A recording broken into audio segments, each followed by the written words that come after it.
Resonant frequency जो है, अब एक चीज यहाँ पर ये और समझनी होगी कि अगर हम इस आर को घटाएं या बढ़ाएं तो क्या होगा। ठीक है, थोड़ा ध्यान समझना।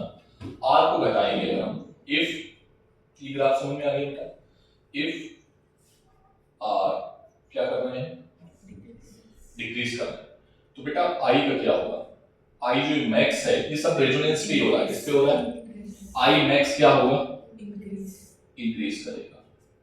ठीक है, जब आई मैक्स इंक्रीज करेगा तो मैं आपसे दो डायग्राम पूछता हूं। ठीक है, अच्छा ठीक है, कोई बात नहीं, आई मैक्स इंक्रीज कर रहा है, क्या इंक्रीज कर रहा है, आई मैक्स। अच्छा, अगर मैं यहां पर तीन रेजिस्टेंस ले लूं, किस तरीके से ले लूं, R1 R2 R3, R1 बड़ा है, R2 बड़ा है, लाइक दिस, तो बताओ करंट का क्या होगा, current I not max 1, I not max 2, I not max 3। क्या मैक्सिमम करंट में कोई चेंज आ रहा है क्या, हाँ सर मैक्सिमम करंट में चेंज आएगा, मैक्सिमम करंट जो है वो कम ज्यादा हो जाएगी, मतलब ये आई मैक्स था, ये क्या था बेटा, ये जो वैल्यू है वो थी आई मैक्स। ठीक है, आई मैक्स, मान लो ये 1 है, 1 मान ले, 3 मान लो, 2 मान लो, कितनी मान ले, 2।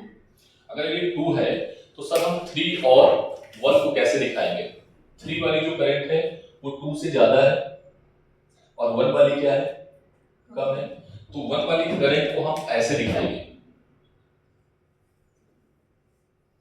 और 3 वाली करंट को हम कुछ इस तरीके से दिखाएंगे।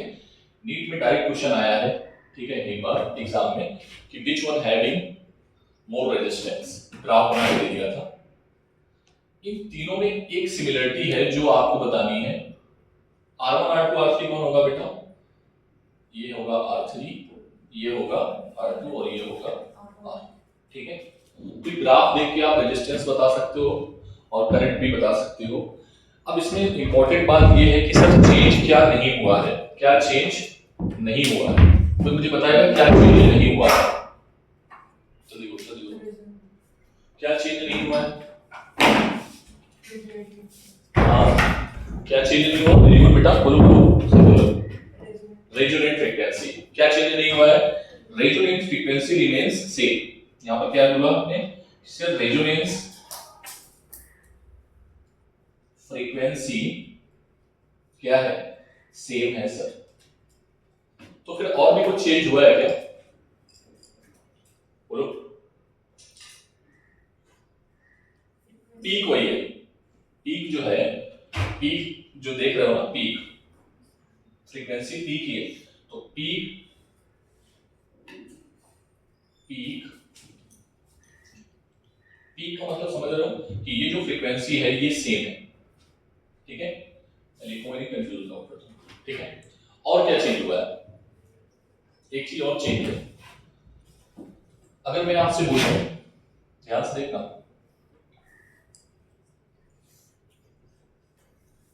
एक ग्राफ ये है,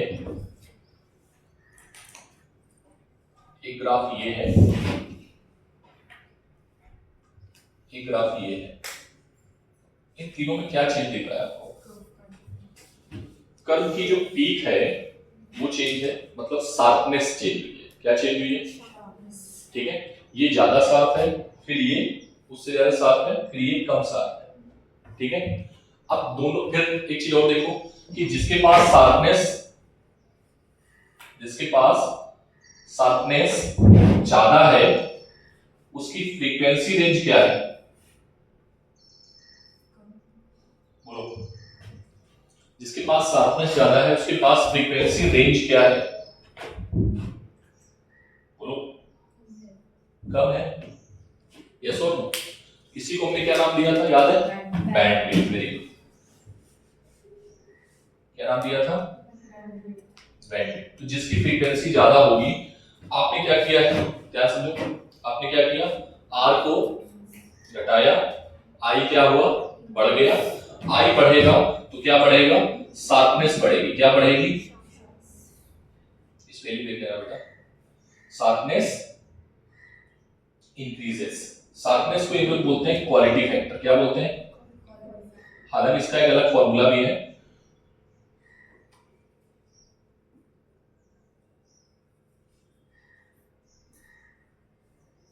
इसको बोलते हैं क्यू फैक्टर। क्या बोलेंगे? Q factor.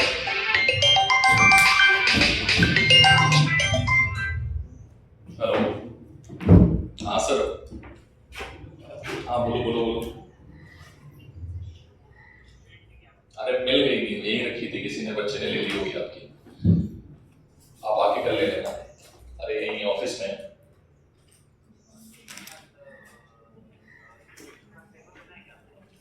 नहीं बनाया था सर, वो एक्चुअली मैं उसमें एक्सीड कर गई थी लिमिट उसकी, तो आज बना गया उसको।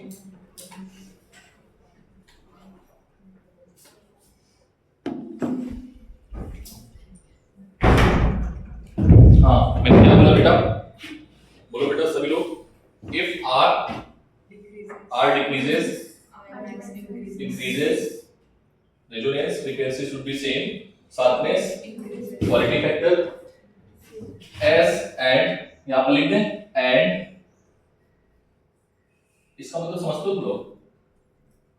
अरे समझते हो गए ना, इसको उल्टा मार दो बस, सीधे, ठीक है?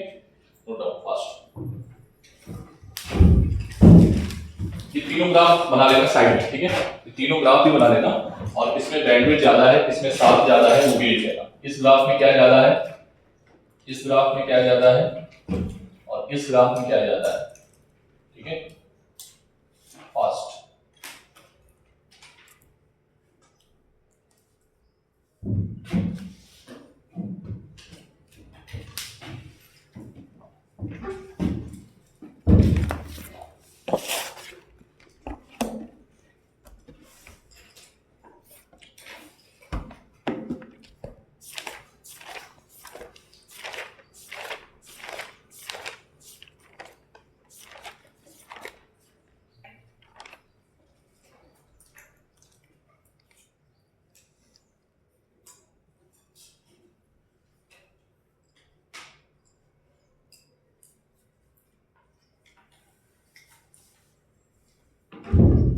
एक चीज और यहाँ पर लिख लेना, शार्पनेस, क्वालिटी फैक्टर। शार्पनेस बढ़ेगी तो बैंडविड्थ क्या होगी बेटा?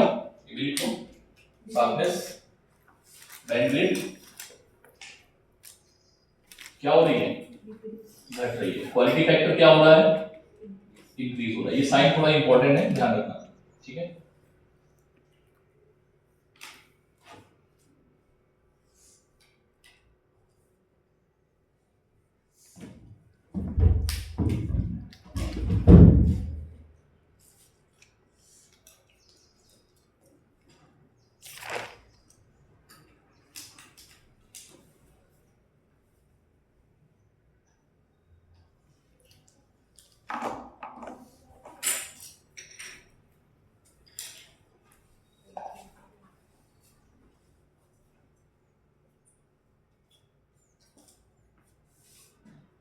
सी की, ये नोट कर लिया होगा तुम लोगों ने, इसको हटा देता हूं।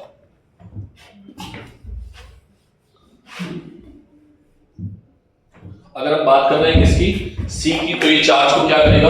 आगे की ओर धकेलेगा, ठीक है? और अगर हम बात कर रहे हैं एल की, किसकी बात कर रहे हैं? एल की, तो किसको? पीछे की ओर, ठीक है? चार्ज को पीछे की ओर धकेलेगा, एक आगे की ओर, एक पीछे की ओर, ठीक है? सर इसके पास आपने जो एनर्जी बताई थी, हमने जब पढ़ाया था कैपेसिटर, कैपेसिटर के जो पेट में एनर्जी होती है, ठीक है, उसका फॉर्मूला होता है half, very good, half CV square, ठीक है? या अगर हम बात करें एनर्जी डेंसिटी की, ठीक है, तो एनर्जी डेंसिटी सर आपने सिखाया था, कितने लोगों को याद है?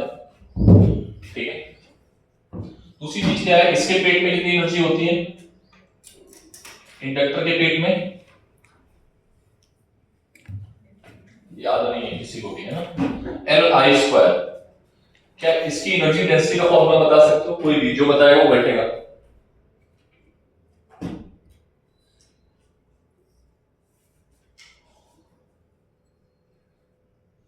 ठीक है? So this is the energy density and energy, correct, according to inductor and capacitor, ठीक है। कैपेसिटर और इंडक्टर के क्रॉस जो एनर्जी होती है वो ये होती है। अब इसमें किया क्या गया है वो देखो सभी लोग, इसमें एक कैपेसिटर लिया गया है और एक इंडक्टर लिया गया है, ठीक है। देखो सब लोग बुक, एक कैपेसिटर है और एक इंडक्टर है, डायग्राम देखना है जो कि गिवन है 13.616, ठीक है। 13.16 में इसमें कैपेसिटर को पूरी तरीके से चार्ज किया गया है, कैपेसिटर को पूरी तरीके से चार्ज किया गया है। कैसे किया गया होगा, ऐसे किया गया होगा बेटा, इधर देखो, ये देखो इधर, ये है हमारे पास कैपेसिटर और इसके साथ में हमने लगा दी है बैटरी, ठीक है, और इसके पैरेलल में हमने जोड़ दिया है इंडक्टर, ठीक है। अब इसको हमने क्या किया, कंप्लीटली चार्ज कर लिया, ठीक। बैटरी को हमने इधर से कंप्लीटली चार्ज कर लिया, ठीक है, और इसको हटा दिया, ठीक। तो यही डायग्राम आपको देखने को मिलता है। डायग्राम नंबर 1 डालो, उसको 1 डालो, ठीक है। क्या ये बात समझ में आई? अब ये कैपेसिटर क्या होने वाला है बेटा, ये कैपेसिटर भी जुड़ा है, ठीक है।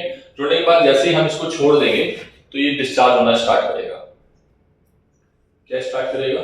अभी किसके पास एनर्जी है, ये वाली एनर्जी है या ये वाली एनर्जी है? अभी कौन सी एनर्जी, जो चार्ज है उसके पास एनर्जी है, कौन सी एनर्जी है? मतलब अभी सर यहां पर UB जो है वो क्या है 0 और UE क्या है 1/2 CV स्क्वायर, या आप कह दो एनर्जी डेंसिटी, या आप बोल दो energy density small u epsilon not E square, ये बोल सकते हो अभी, ठीक है। क्लियर है बात ये? अब होगा क्या बेटा, ये चार्ज डिस्चार्ज होगा तो पॉजिटिव इधर जाएंगे, पॉजिटिव चार्ज ऐसे घूम के जाना चाहेंगे, लेकिन ऊपर कौन लगा हुआ है, इंडक्टर। इंडक्टर क्या करेगा, उसको अपोज करेगा।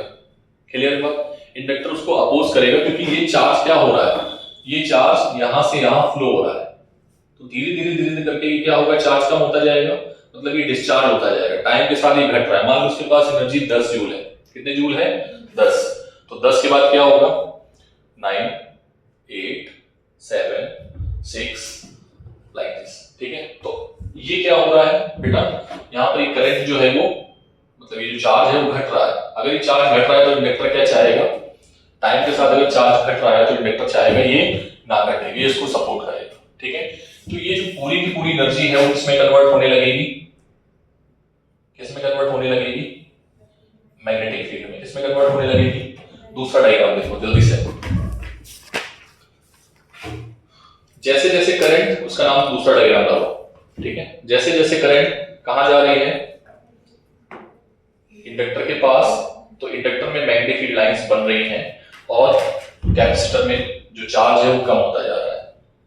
थर्ड स्थिति ऐसी आएगी कि, दूसरी स्थिति क्या आ गई बेटा, दूसरा केस, मैं डायग्राम सारे नहीं बना रहा हूं, दूसरे केस में, ये पहला केस है, दूसरे केस में UE भी 0 नहीं है और UB भी 0 नहीं है। क्लियर है बात? डायग्राम के ऊपर ही लिख लेना, ठीक है, काम की चीज है बस। अच्छा हाँ, एक चीज और बता देते हैं, this is the topic related to HSC, not in NEET, ठीक है। तीसरा है कि अगर हम बात करते हैं कि जब सब कैपेसिटर पूरी तरीके से डिस्चार्ज हो जाएगा, कैपेसिटर अगर पूरी तरीके से डिस्चार्ज हो जाएगा तो what does it mean, capacitor पूरी तरीके से डिस्चार्ज हो गया मतलब जितनी भी एनर्जी थी उसके पेट में वो कौन लेके चला गया, इंडक्टर, ठीक है।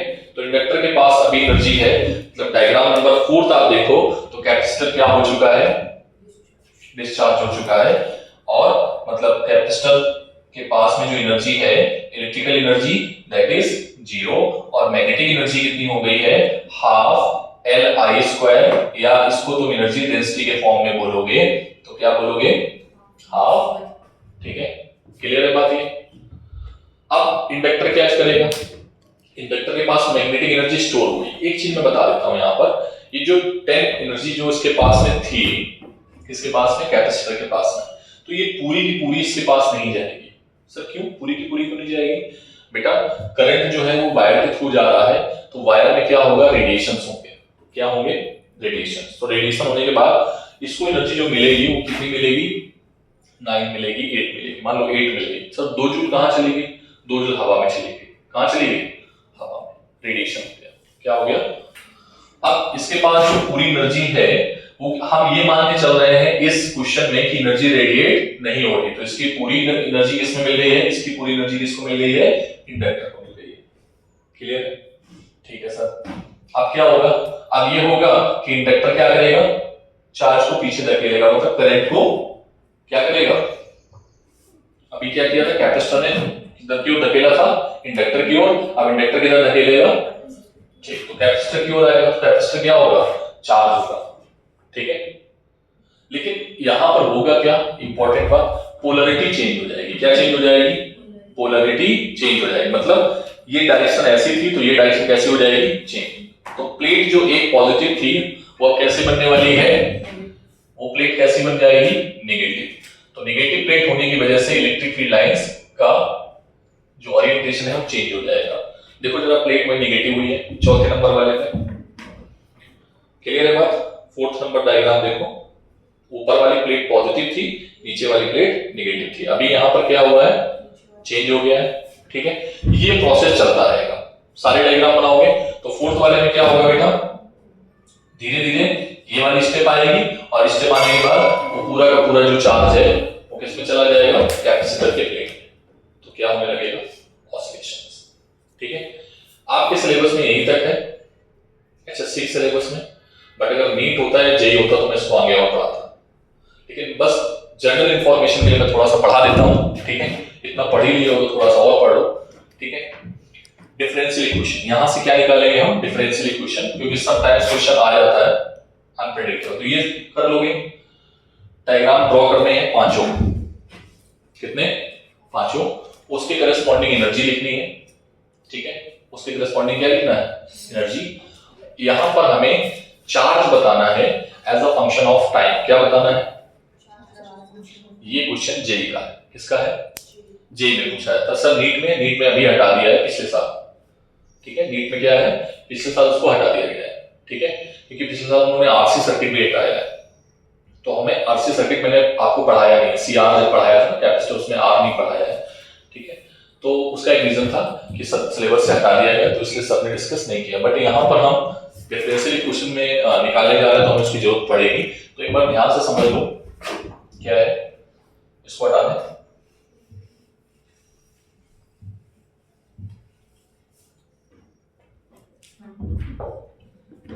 कोई डाउट तो नहीं किसी को, एक मिनट के लिए रीड कर लो पहले तो सारे पॉइंट्स 1 2 3 से लेके जल्दी से, मतलब मैं तुमको दे रहा हूं सिर्फ और सिर्फ 3 मिनट, ठीक है। 3 मिनट में पूरा रीड करना है पीछे पेज तक, अप टू इलेक्ट्रिकल रेजोनेंस तक।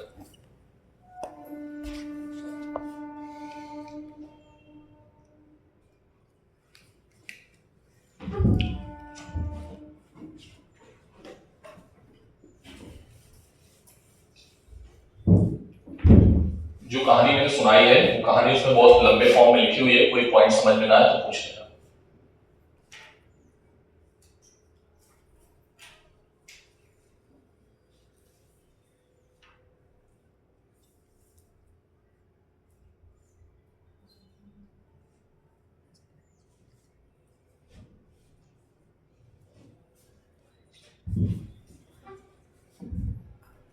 सृष्टि इधर आओ, इधर करो, किसको, तुम बैठ जाओगी, क्यों, उसको देखने के बाद तुम बैठ जाओगे, बेटा गुस्सा मत दिलाओ, ठीक है, फिर मेरा बीपी हाई हो जाएगा तो फिर मैं कुछ भी बोल दूंगा अभी, ठीक है। साइड हो जाओ, तुम आगे आ जाओ बेटा, क्या आगे हो, ऐसा नहीं करते हैं,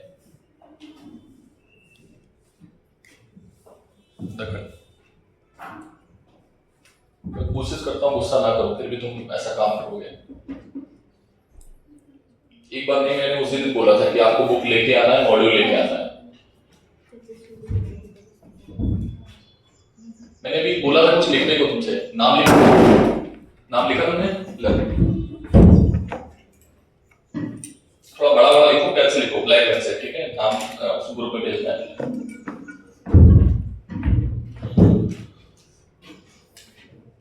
हाँ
पढ़ लिया, कोई डाउट नहीं है ना?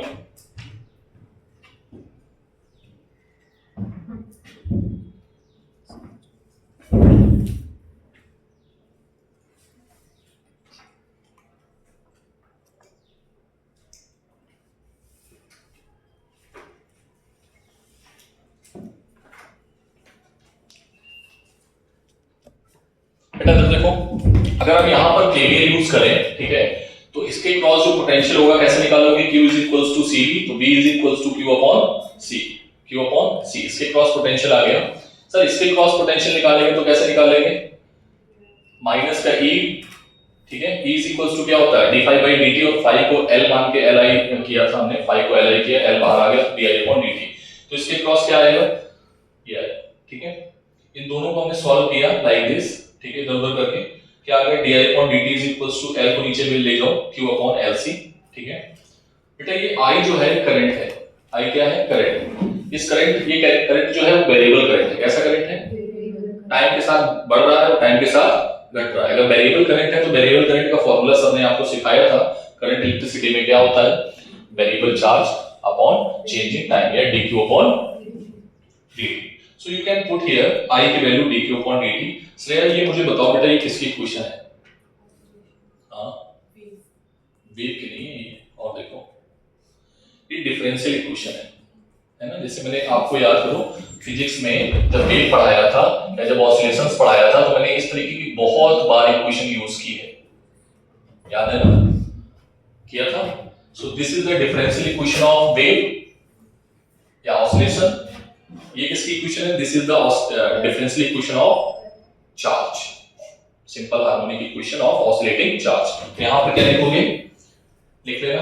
अब देखो ओमेगा वहां पर भी जो आया था कितना आया था? 1 अपॉन अंडर रूट LC, तो यहां से भी वही आना चाहिए। कंपेयर कर दो, ऑन कंपेयरिंग,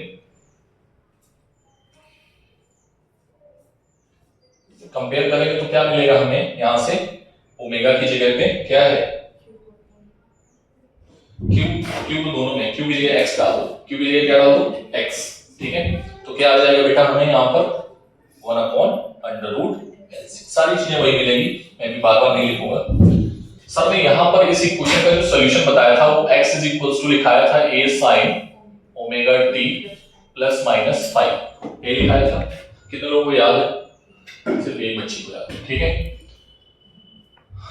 कोई मुझे एनर्जी बता, एनर्जी का फॉर्मूला बता सकता है वेलोसिटी के टर्म में? उसको मैं बिठा दूंगा। मैंने ये बोला भी था कि रिवाइज करके आना। काइनेटिक एनर्जी का कोई बता दो। अच्छा चलो, टाइम के फंक्शन बता दो या x के फंक्शन बता दो, डिस्प्लेसमेंट के फंक्शन में, किसी के फंक्शन में बिठा दूंगा। टाइम बराबर हो गया। x की जगह पे क्या है? q। a क्या था बेटा? एम्पलीट्यूड था वहां पे। क्या था? एम्पलीट्यूड। एम्पलीट्यूड होता था maximum distance from mean position. तो इसमें मैक्सिमम चार्ज हमने मान लिया कितना है? q not. मैक्सिमम कब हो सकता है सर? मैक्सिमम कब हो सकता है? जब फाई की वैल्यू क्या हो? Pi by 2। कितनी हो? ये पूरा कितना आ जाए? पाई बाई 2, ठीक है। Sine omega T plus pi by 2 या 5 मान लो, ठीक है। पाई बाई 2 आएगा, जो मानना है मान लो। यहाँ पर अगर 5 मानोगे तो 5 की वैल्यू लास्ट में पाई बाई 2 आएगी, ठीक है। So this is the variable charge. इसका नाम क्या है? ये वेरिएबल चार्ज है जो कि हमने बताया किसी भी टाइम। अगर मान लो हम आपसे बोल दें कि टाइम 5 सेकंड बाद चार्ज बताओ कहां पर होगा, ठीक है, तो 5 सेकंड t की वैल्यू 5 सेकंड डाल दो, आंसर मिल जाएगा आपको, ठीक है। अगर मैक्सिमम चार्ज इतना जा रहा है तो 5 सेकंड बाद चार्ज कितना होगा, क्योंकि चार्ज कम और ज्यादा हो रहा है, ठीक है। तो मैक्सिमम चार्ज का जो होगा उसको आप कैलकुलेट कर सकते हो यहां से कि चार्ज कितना होगा। क्या ये बात समझ में आ गई सभी को? बोलो। अगर आपको याद हो तो सर ने एनर्जी का फॉर्मूला आपको बताया था, कितने लोगों को याद है काइनेटिक एनर्जी का? श्रेया बताओगे तुम? हाँ बेटा, हाँ हमें बोलो। बी की वैल्यू क्या थी इन टर्म ऑफ, किसी के भी बता दो। बी की वैल्यू को टाइम के रिस्पेक्ट में बताओगे तो a omega cos omega t आएगा, ठीक है। और अगर तुम याद रखो तो सर ने तुम्हें ये भी बताया था, क्या बताया था? Omega a square minus x square, याद है? किन लोगों को याद है ये? तो बेटा यहां पर काइनेटिक एनर्जी कैसे निकालोगे और b कैसे निकालोगे? इसकी इक्वेशन यहां पर क्या है? x है, तो x के लिए भी डालना है बस हमें, और कुछ नहीं डालना है, ठीक है। हालांकि वो सब सिलेबस में आपके नहीं है और हम उस पर डिटेल में नहीं जाएंगे, बट आपको क्या करना है, आपको कहां तक आना चाहिए। देखो एलसी ऑसिलेशंस में ऑसिलेशंस हो रहे हैं, हाँ सब हो रहे हैं। करंट कैपेसिटर क्या कर रहा है, कैपेसिटर चार्ज को आगे की ओर धकेल रहा है, इंडक्टर चार्ज को पीछे की ओर धकेल रहा है। सर एक बात तो समझ में आ रही है, आगे पीछे कर रहा है मतलब ऑसिलेशंस है। क्या आप मुझे इसकी डिफरेंशियल इक्वेशन बता पाओगे? अगर ऑसिलेशंस हो रहे हैं सिंपल हार्मोनिक तो इसकी डिफरेंशियल इक्वेशन भी होगी। This is the differential equation. Sir इसका सॉल्यूशन क्या होगा एट एनी टाइम? तो सॉल्यूशन ये होगा, बस इतना याद रखो, यही काफी, ठीक है। अगर एनर्जी की बात करोगे तो एनर्जी वही जो मैंने लिखाई थी ना अभी, कौन सी एनर्जी, एक इंडक्टर के पास एनर्जी और एक कैपेसिटर के पास एनर्जी। सॉल्व करोगे तो वही एनर्जी के फॉर्मूले आएंगे वैल्यू पुट करने के बाद, ठीक है। But we are not going on that topic, ठीक है, क्योंकि हमने ऑलरेडी आपको उसमें एक्सप्लेन कर दिया है, ठीक है। कोई पॉइंट ऐसा है जो समझ में ना आए तो प्लीज पूछ लो, आगे बढ़े फिर। पूछो पूछो। वो आप लोग पॉइंट बता रहे थे, एरो किया। हाँ ये मैंने बोला था, this is the differential equation of oscillating charge, एक नोट पॉइंट है, ठीक है। तो इसको नोट कर लो, ठीक है, यहाँ तक इंपॉर्टेंट है। जब आए हो एक सेकंड रुकना। जो पांचों डायग्राम है पहले हेडिंग पड़ेगी। हेडिंग क्या है? LC oscillations. पांचों डायग्राम बनाने हैं, उसके करस्पॉन्डिंग मैथमेटिकल फॉर्मूले लिखने हैं यू और बी के, सॉरी यू ई और यू बी के, उसके बाद ही करना, ठीक है।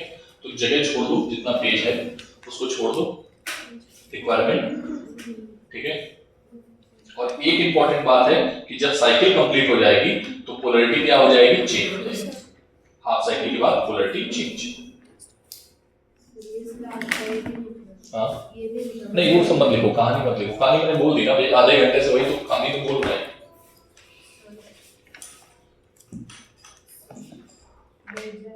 हाँ क्यों बेटा, ये तुम लोग वही गलती करते हो बार बार, पता है। एक बार गलती हो ठीक है, पहली बार कोई गलती कर रहा तो ठीक है, जब एक ही बार वही गलती करोगे तो फिर अच्छा नहीं लगता है। नेक्स्ट टाइम तुम नहीं बोलोगे, नेक्स्ट टाइम अगर बोलोगे तो मैं क्लास में बेंच के ऊपर खड़ा करूंगा। अगर इस बात पे एग्री हो, जितने लोग एग्री हैं वो बैठ जाएं, जितने लोग एग्री नहीं है कि हम बेंच के ऊपर नहीं खड़े रहेंगे, हमें अभी खड़ा रखो, ठीक है। बाकी लोग एग्री नहीं है, कोई बात नहीं, याद रखना भूलना नहीं है, ठीक है। कौन कौन बैठा है बुक नहीं भूलोगे, नेक्स्ट टाइम बोलोगे तो बेंच के ऊपर खड़े होगे, ठीक है। एग्री हो तुम?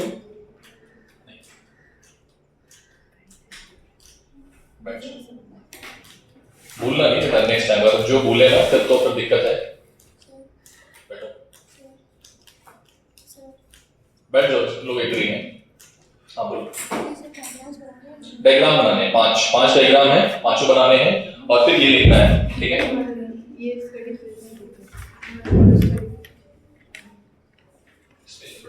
ये कर दिया।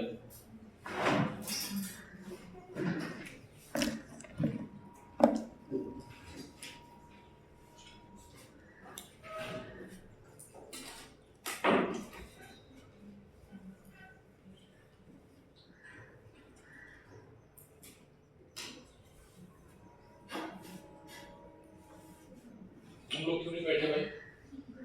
बेंच के ऊपर नहीं खड़ा होना है, नेक्स्ट टाइम गलती से भूल गए।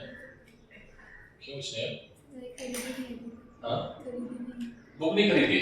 अरे वाह, तो बुक मेरे पीरियड में अरेंज कर लिया करो, किसी से भी अरेंज कर लो।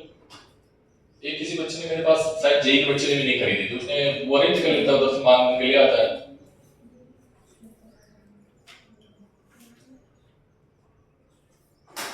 तुमने रचना तो तुम खरीदोगे, मतलब डेस्क पे नहीं खड़े होगे ऐसा। कुछ तो गट्स होनी चाहिए ना, मतलब सब डेस्क पे, मतलब गलती से भूल गए डेस्क पे खड़ा कर दोगे आप।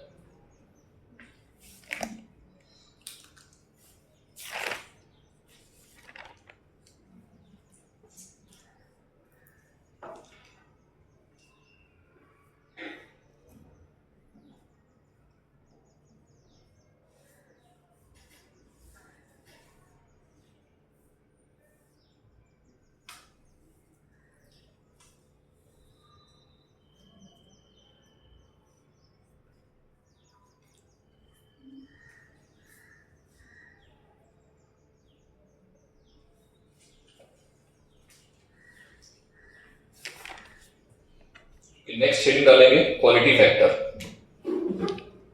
इसको हटा दूं मैं।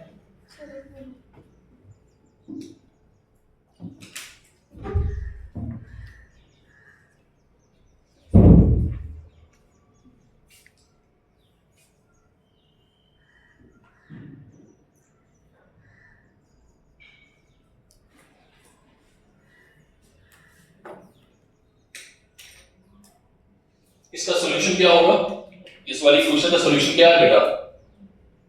ठीक है, लिख लिया, ये मत लिखना, ठीक। ओमेगा क्या होगा, वही आएगा सर, क्या होगा ऑसिलेशन की रेजोनेंस फ्रीक्वेंसी, कितना आया था 1/√LC। आगे बढ़े, नेक्स्ट हेडिंग करो क्वालिटी फैक्टर।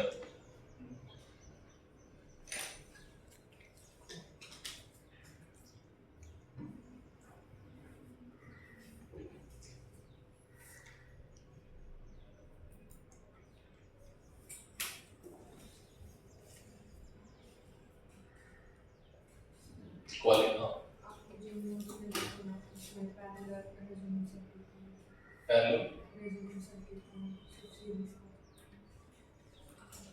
पैरेलल है HSC में ना बेटा। एक तो HSC वाले ना अलग ही लेवल पे खेलते हैं, नीट वाले हटा दिए, लेकिन HSC वाले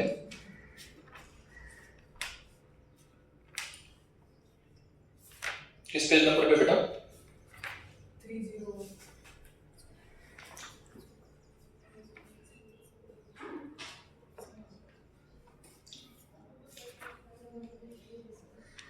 ये उसका वो रेजोनेंस के केस में, मुझे लगा शायद वो न्यूमेरिकल के केस में, LCR जैसे हमने पढ़ा ना, LCR सीरीज, ठीक है, LCR सीरीज में पढ़ा था, ऐसे LCR पैरेलल मुझे लगा, वो जो है ना रेजोनेंट फ्रीक्वेंसी का, इसको मत करो, ठीक है। जब भी एग्जाम में पूछा जाता है आपको LC ऑसिलेशंस पूछा जाएगा, क्या पूछा जाएगा? LC oscillations. कभी तक आज तक क्वेश्चन आया नहीं है, बट अगर आप कह रहे हो तो मैं पढ़ा दूंगा, बुक से पढ़ा देता हूं, ठीक है, अभी पढ़ाता हूं, ठीक है। पहले क्वालिटी फैक्टर खत्म कर लेते हैं। क्वालिटी फैक्टर रीडिंग करो जल्दी से। It is defined as the ratio of, it is defined as the ratio of, it is defined as the ratio of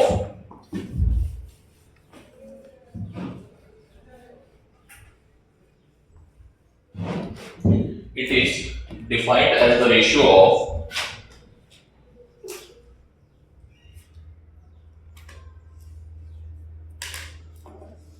voltage across inductor to voltage across resistors.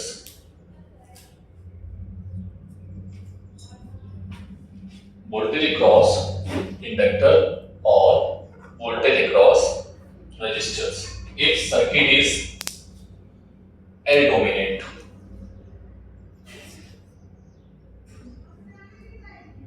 Para change करो। It is also defined as, para change करके, it is also defined as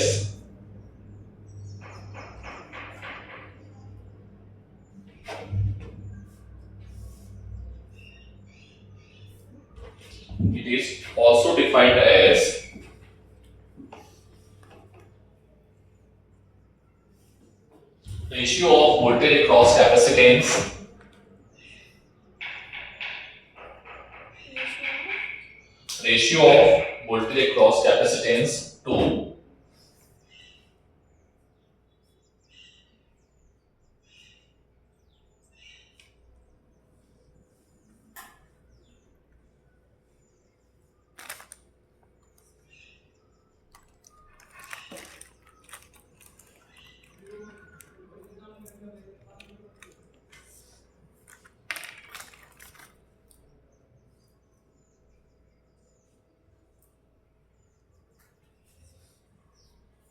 to voltage across resistance, लिख लिया ना?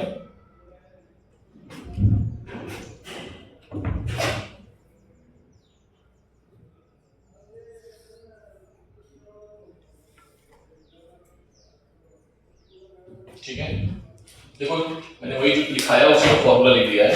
If circuit is C dominant, if circuit is C dominant, if circuit is C dominant, C dominant का मतलब क्या है बेटा? Circuit में सी की वैल्यू क्या है? ज्यादा है, ठीक है। तो फॉर्मूला दोनों के सेम है, ध्यान से देखो। क्वालिटी फैक्टर क्या है? PL upon VR, BC upon VR, Q is equals to, इसकी जगह पे क्या लिख सकते हैं? I not into XL, I not cancel out, बाहर हो गया। XL की जगह पे ओमेगा L, XC की जगह पे ओमेगा C, ओमेगा की वैल्यू तुम ये डालोगे तो हमें हर बार यही मिलेगा। मतलब क्वालिटी फैक्टर का जो फॉर्मूला है वो यही आएगा। चाहो तो आप किसके क्रॉस जाओ? L के क्रॉस, चाहो तो आप C के क्रॉस जाओ, ठीक है। Note down.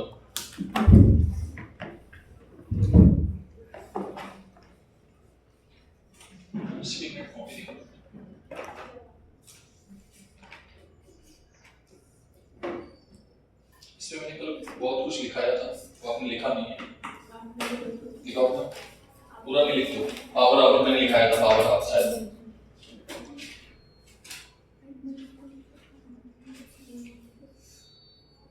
कुछ लिखा हुआ है, ये टॉपिक अभी नहीं पढ़ानी है।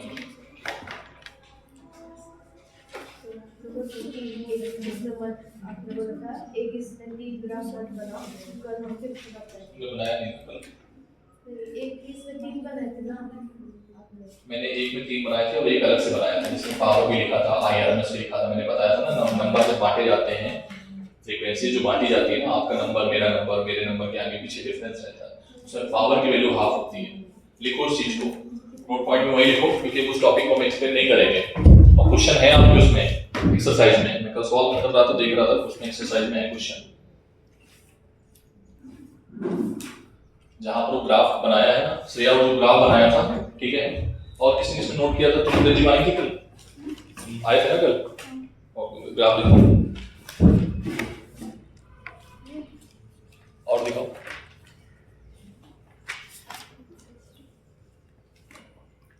इसके करस्पॉन्डिंग मैंने यहाँ कुछ लिखा था, तुम लोग लिखते क्यों नहीं हो भाई? नहीं और भी कुछ लिखा था यहाँ पर, मैंने पावर आवर का चीज लिखा था ना एक, तुमने तो ग्राफ ही नहीं बनाया है, तुमने 3 वाला बनाया है। मैंने बोला था अलग अलग बनाओ, तुम लोग पता है इतना हल्के में लेते हो चीजों को, फिर बाद में तुम लोगों के साथ हमें फिजिक्स समझ में नहीं आ रही है। फिजिक्स कैसे समझ में आएगी जब लिखते ही नहीं हो तो ठीक से। तुम देखो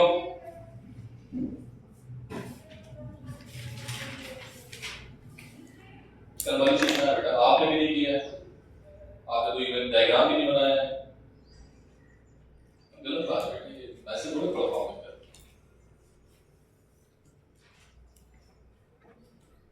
तुमने किया तो प्रांजल दिखाओ, तो ग्राफ में सारी चीजें हैं तो क्यों नहीं बनाते हो?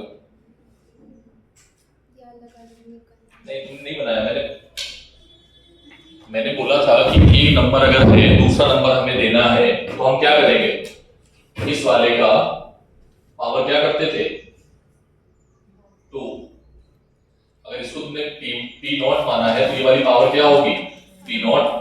तो यहाँ पर जो I नॉट मैक्स आएगा वो इस वाली करंट का क्या होगा? 1/√2 टाइम्स। केवल एक ही लड़की ने लिखा है, पता है? That's why she is different.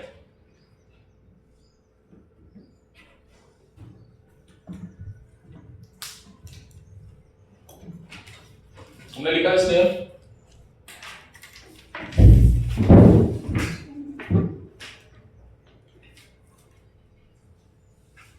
अलगी level पे खेल रहा हो, पता है? मुझे गुस्सा आ जाता है बहुत तेज एकदम से, मैं कंट्रोल कर लेता हूँ किसी भी तरीके से। कोई बच्चा होता, कोई लड़का होता, पिटाई कर देता मैं। कब जल्दी करो सर, कोई ग्राफ बना हुआ ऊपर जो बनाया मैंने, उधर जो बनाया इसको ड्रॉ करो। These are the peak value। ये एयरटेल है, ये मान लो एयरटेल को इतनी बैंडविड्थ दी गई है, कितनी दी गई है? इतनी। उससे कहा गया भाई तो अपनी फ्रीक्वेंसी जो है ना ऐसे बांटना, ऐसे ऐसे, ठीक है। नंबर जो बनाना वो ऐसे ऐसे बनाना, कपलेबाजी मत करना, नहीं तो क्या होने लगेगा? रेजोनेंस।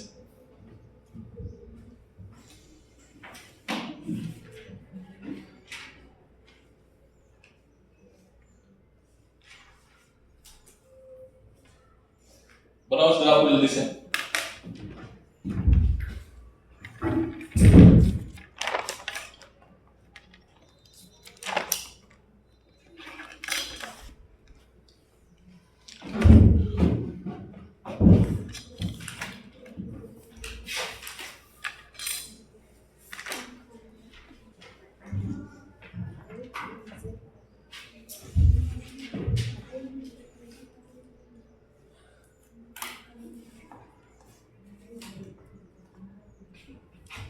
यहाँ से बैंडविड्थ का फॉर्मूला भी लिख लेना।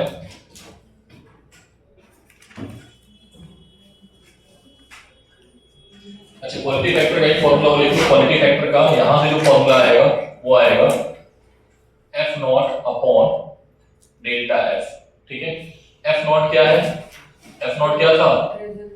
Resonant frequency. और डेल्टा एफ क्या था?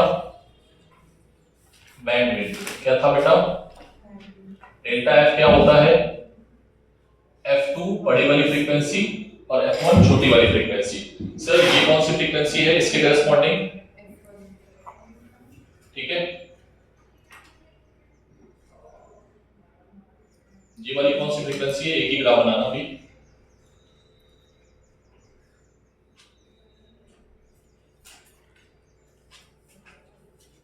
ये वाली फ्रीक्वेंसी है F1, तो ये वाली फ्रीक्वेंसी है F2। ठीक है, तो F2 माइनस F1 करके बैंडविड्थ का फॉर्मूला है लिखो। This is the formula of bandwidth.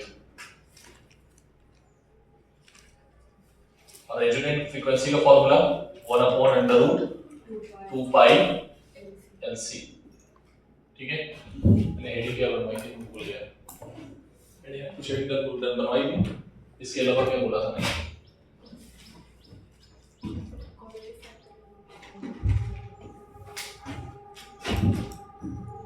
हाँ, याद आया क्वेश्चन।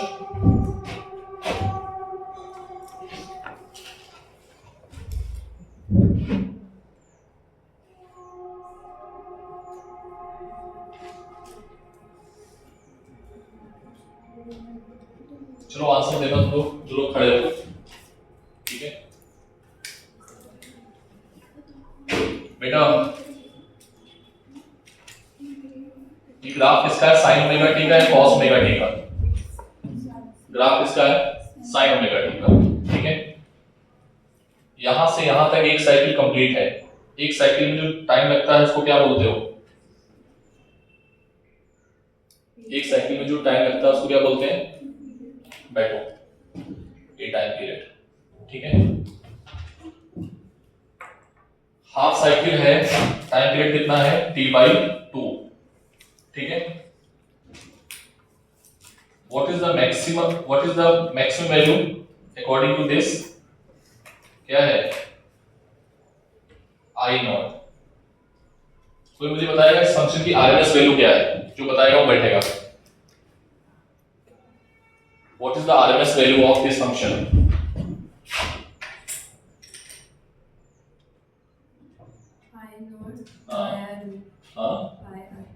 I नॉट नहीं। और कोई बताएगा? तुम बताओ क्या बेटा? I not upon √2, that is the RMS value. ठीक है, इसको सॉल्व करते हैं तो ये आता है 7.707 I not, that is 70.7% of I not. ठीक है, मतलब दिस विल, अगर ये I नॉट है तो RMS वैल्यू कहीं 70% पे लाई कर रही होगी। This is the RMS value. ठीक है, क्वेश्चन समझना ध्यान से, HCV का क्वेश्चन है ये। ठीक है, और नीट में इस बार आने की प्रोबेबिलिटी हाई है यहां से। ठीक है, नीट में आ भी चुका है, जेईई में तो 4 बार पूछा गया है, 4 टाइम्स। ठीक है, ये पॉइंट है ए, ये पॉइंट है ए, ये पॉइंट है बी। ठीक है, ये कौन सी वैल्यू है? Peak value.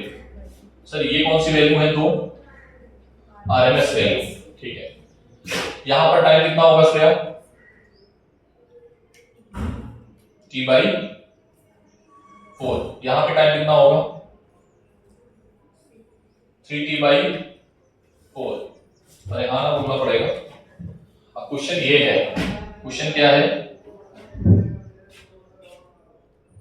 क्वेश्चन आप अपनी बुक लाए, बुक एक्चुअली में क्वेश्चन तुम्हारी बुक में भी है, बुक निकालो और एक्सरसाइज में जाओ। एक्सरसाइज में बुक में एक्सरसाइज में देखो सब लोग, क्वेश्चन नंबर 17 है, आई थिंक 17 या 18। क्वेश्चन नंबर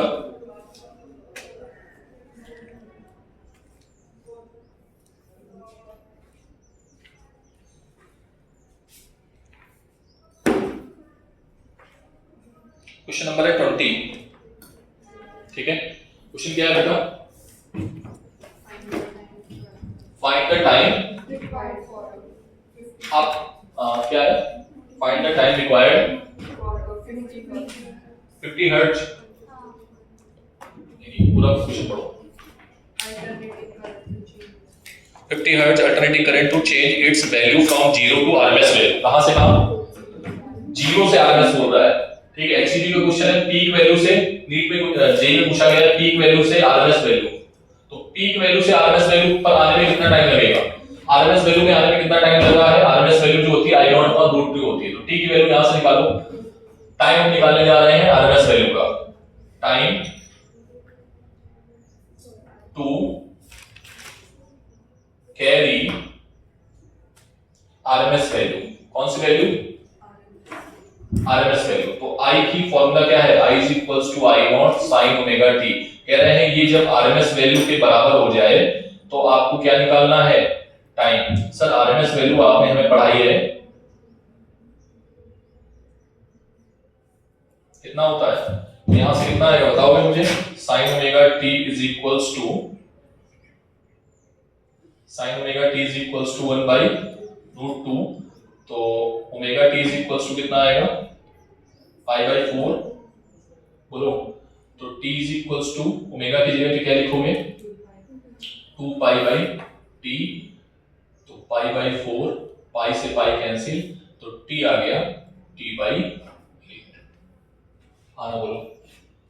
अगर हम 0 से कहां जा रहे हैं? आरएमएस वैल्यू पे। कहां पे जा रहे हैं? आरएमएस वैल्यू पे। तो टाइम कितना लग रहा है? t by 8। और अगर फ्रीक्वेंसी गिवन है, कितनी फ्रीक्वेंसी है? 50 हर्ट्ज। तो 50 हर्ट्ज, तो टाइम कितना आएगा? t कितना आएगा? 1 बाई 50। 1 बाई 50 पुट करोगे t की जगह पे तो कितना आ जाएगा? t 1 बाई 50 इंटू 8 मतलब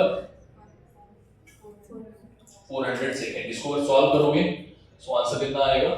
2.5 मिली सेकेंड। कितना आएगा? ये आएगा। चेक करके देख लो। नहीं ये नहीं आएगा।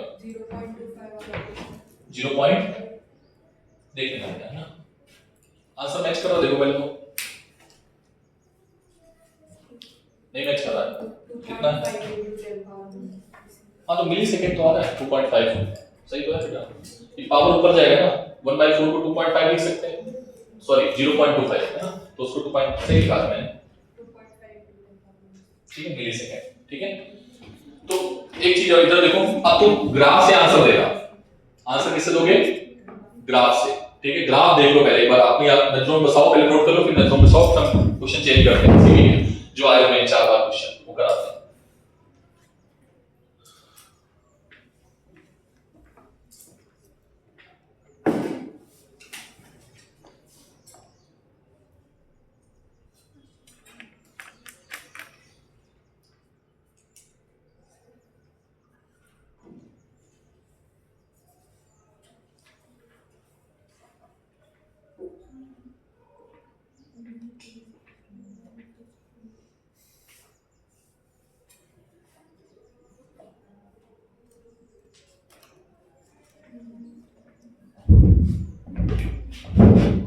What will be this time? ये टाइम कितना है बेटा?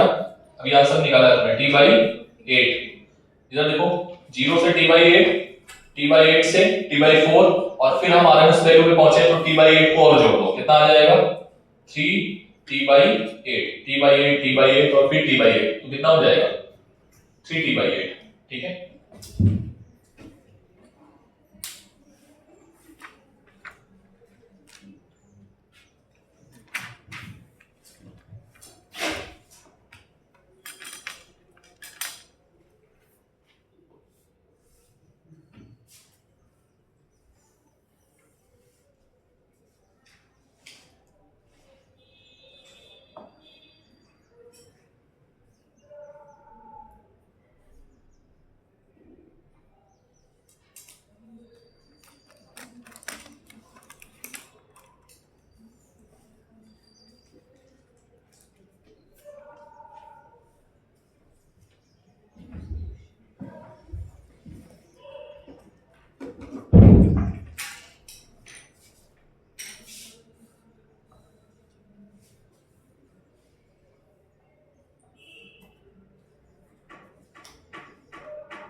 हो गया, जल्दी करो।